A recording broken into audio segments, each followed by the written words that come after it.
मानेपुर पंचायतीराज पानीय जल एवं ग्राम्य उन्नयन मंत्री श्री रविनारायण नायक कलाहांडी जिला गस्तरे आसी गोलमुंडा ब्लॉक विभिन्न उन्नयनमूलक प्रकल्पर शुभारंभ और केतक प्रकल्पर शुभ उद्घाटन करथिले। एहासह गोलमुंडा स्टेडियम रे आयोजित विशाल जनसमावेश को मंत्री महोदय उद्बोधन देथिले। एही जनसमावेश रे हजार हजार संख्यार लोकंक उपस्थिति देखा जायथिला।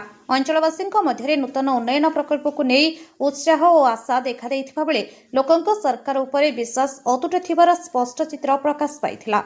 गोलमुंडा ब्लॉक अध्यक्ष बिंदु महानंदଙ୍କ नेतृत्व में कार्यक्रम अनुष्ठित होता बेले धर्मगढ़ विधायक सुधीर रंजन पटजोशी, जिला सभापति जुगल किशोर पोड़, राज्य कार्यकारिणी सदस्य मनोज कुमार मेहर, कलाहांडी जिलापाल सचिन पवार, पूर्वतन जिला सभापति देवेंद्र महांती, जिला युवा मोर्चा सभापति विजय देव साहू, राष्ट्रीय कार्यकारिणी सदस्य युवा मोर्चा दीपज्योति मुंड, गोलमुंडा बीडीओ त्रिपुरा महानंद सह गोलमुंडा ब्लॉकर 3 मंडल सभापति, संपादक, युवा मोर्चा, महिला मोर्चा, कृषि मोर्चा और समस्त मोर्चार सदस्य तथा भाजपा कार्यकर्ता उपस्थित रही।